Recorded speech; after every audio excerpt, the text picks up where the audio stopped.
আপনি দেখছেন news now, আমরা জানি কোনটা খবর।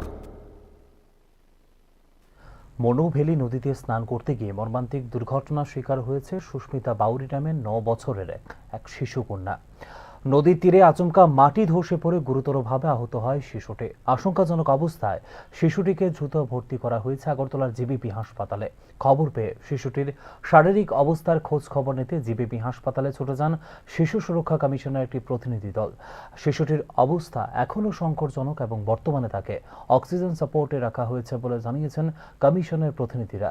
শিশু সুরক্ষা কমিশনের পক্ষ থেকে আরও জানানো হয়েছে, আহত শিশুটির মা বাবা দুজনে শ্রমিক হিসেবে কাজ করেন মনুভেলি চা বাগানে। কারণ আমরা একটা পেপার নিউজে দেখতে পাই যে গতকাল মনুভেলি টি গার্ডেনে মানে ছড়ার জলে স্নান করতে গেছে একটা বাচ্চা, তারপর সে মাটি চাপা পড়ে যায় কোনো না কোনো কারণে। বাচ্চাটির মা বাবা ওই সময় সঙ্গে ছিল না, তারা কিছুক্ষণ পরে এসে অনেকক্ষণ খোঁজাখুঁজির পর বুঝতে পারে যে বাচ্চাটি হয়তো ওই মাটি চাপাই পড়েছে। হঠাৎ করেই মাটিটা ধসে পড়ে গেছে, ছড়ার জলে স্নান করতে গেছে।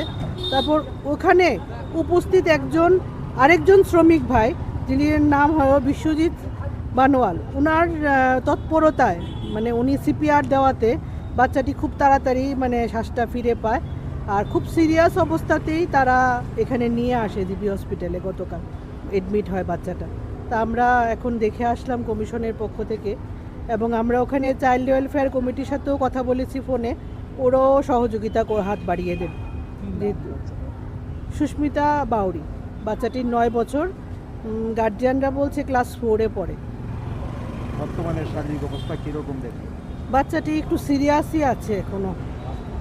সমস্ত রকম টেস্ট হসপিটাল থেকে করা হয়েছে গতকাল থেকে। এখন অক্সিজেন এবং স্যালাইন চলছে। 1-2টা কথাও বাচ্চাটা বলছে, তবে অবস্থা এখনো অনেকটাই সিরিয়াস। বাড়ি তো ওরা তো মনুভেলি টি গার্ডেনই, ওরা বাবা মা দুজনেই ওখানে কাজ করেন আর কি। রাজ্য সরকারের পক্ষ থেকে কোনো ধরনের আর্থিক সহযোগিতা? হ্যাঁ, দেখুন সরকারের তরফ থেকেই তো চাইল্ড ওয়েলফেয়ার কমিটিও ওখানে আছে, তো ওদের তরফ থেকেও ওদেরকে আর্থিক সহায়তার জন্য এগিয়ে আসবে।